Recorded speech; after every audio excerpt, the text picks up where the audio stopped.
আসসালামু আলাইকুম। আমি মোহাম্মদ আকাশ। আমি মূলত একজন শিক্ষার্থী, জাতীয় বিশ্ববিদ্যালয়ের অধীনে অনার্স তৃতীয় বর্ষের প্রাণিবিদ্যা বিভাগের একজন শিক্ষার্থী। আমি সবসময় চিন্তা করতাম যে পরিবারকে কিভাবে ফিনান্সিয়ালি সাপোর্ট করা যায় লেখাপড়ার পাশাপাশি।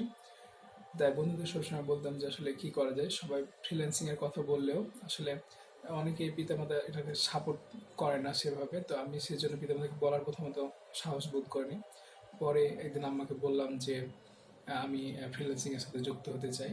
তিনি হয়তো ভাবছেন যে লেখাপড়ার ক্ষতি হবে এরকম কিছু, তিনি আমাকে সেভাবে সাপোর্ট দিতে চাচ্ছিলেন না। তারপর আমি অনেক বলার পরে উনি রাজি হলেন।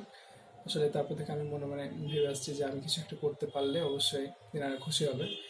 এরপর আসলে আমি প্রশিক্ষণ নেওয়ার জন্য বিভিন্ন প্রতিষ্ঠানের সাথে যোগাযোগ করলেও সেভাবে আমি খুশি হতে পারিনি। এরপর আমার এক ভাই আমাকে এই কোডম্যান বিডির কথা বলে, যে বর্তমানে কোডম্যান বিডি থেকে প্রশিক্ষণ নিচ্ছে।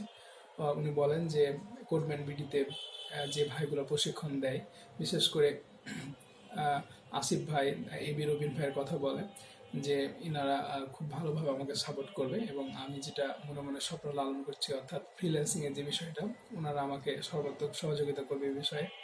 এরপর আমি কোডম্যান বিডি ফেসবুক পেজে যাই এবং সেখানে যে সাকসেস স্টোরিগুলো আছে সেগুলোতে আমি দেখি যে অনেকে পোস্ট করেছে, এবং মিজানুর আসিফ ভাই বা রবিন ভাই যারা আছে তারা সেখানে কমেন্ট করছেন, এবং তাদের হেল্পফুল কমেন্টগুলো আমি দেখে কোডম্যান বিডিতে ভর্তি হওয়ার সিদ্ধান্ত নিই। এবং আমি আশা করছি যে আমি এখানে ভর্তি হয়ে আমি আমার স্বপ্নে পৌঁছাতে পারবো ইনশাআল্লাহ।